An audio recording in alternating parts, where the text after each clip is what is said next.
اگر کوئی گھبراہٹ نہیں ہے تو ڈیل ابھی جی سر ابھی جو بشرا بی بی صاحبہ کی رہائی کا معاملہ تھا اس پہ خواجہ صاحب کا سٹیٹمنٹ آیا، بہت لگتا ہے کہ سراسیمگی سی ہے، ایک شکوک و شبہات ہیں، کچھ ایسا لگتا ہے حکومت کے حلقوں میں، تو کیا ڈیل کی کوئی یہ ساری خبریں جو ہیں وہ غلط ہیں، وہ میرٹ کے اوپر آئی ہیں؟ پھر تو آپ مانیں کہ ان کے خلاف غلط مقدمات بنے تھے اور بنائے گئے تھے۔ نہیں، میں اس کو بالکل، چونکہ میرے پاس معلومات نہیں ہوتی ہیں، اور جب نہیں ہوتی ہیں تو میں کیٹیگریکلی کوئی بات کہہ نہیں سکتا کہ یہ ڈیل تھی، یا 8-9 مہینے ایک کیس چلتا ہے اور پھر اس طرح کے کیسز میں نارملی ضمانتیں ہو بھی جاتی ہیں، یہ جینولی ایک ضمانت ہو گئی ہے یا کوئی رعایت دی گئی ہے، میں اس بحث پہ نہیں پڑھنا چاہتا۔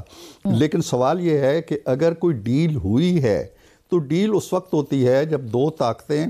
تقریباً یکساں طاقت کے ترازو میں بیٹھی ہوئی ہوں اور وہ ایک دوسرے سے ڈیل کر لیتے۔ جب خان صاحب جیل کے اندر پڑے ہوئے ہیں اور ان کی تمام تر کوششیں جو پچھلے سال بھر سے وہ کر رہے ہیں احتجاج اٹھانے کی، وہ ناکام ہو گئی ہیں،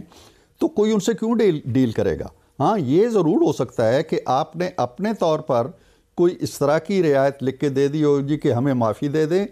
ہماری خاتون کو باہر جانے دیں، وہ یہ نہیں کریں گی، وہ یہ نہیں کریں گی، یہ اس کو اگر آپ ڈیل کہتے ہیں تو میں اس پہ شاید یقین کر لوں، لیکن یہ ڈیل کے کوئی رعایت ان کو دی گئی ہے، کیوں رعایت دی جائے گی ان کو؟ ان کے پاس کیا طاقت ہے جس کی وجہ سے وہ رعایت کلیم کر سکتے ہیں؟ اس بات کا امکان یعنی ان سے کسی کو کیا خطرہ ہے؟ جی اس بات کا امکان موجود ہے کہ کوئی ایسی انڈرسٹینڈنگ ہے علی امین گنڈاپور صاحب کی، بشرا صاحبہ کی، عمران خان صاحب کی ود اسٹیبلشمنٹ اور کسی اور کے ساتھ، اس بات کا امکان موجود ہے کہ وہ کوئی پولیٹیکل ایکٹیویٹی؟ اس کا امکان موجود ہے، اس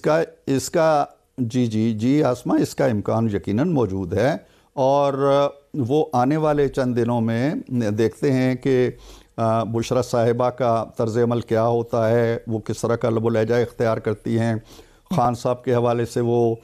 کس طرح کی تحریک اٹھاتی ہیں، تو ان کے رویوں سے آپ کو جلد اندازہ ہو جائے گا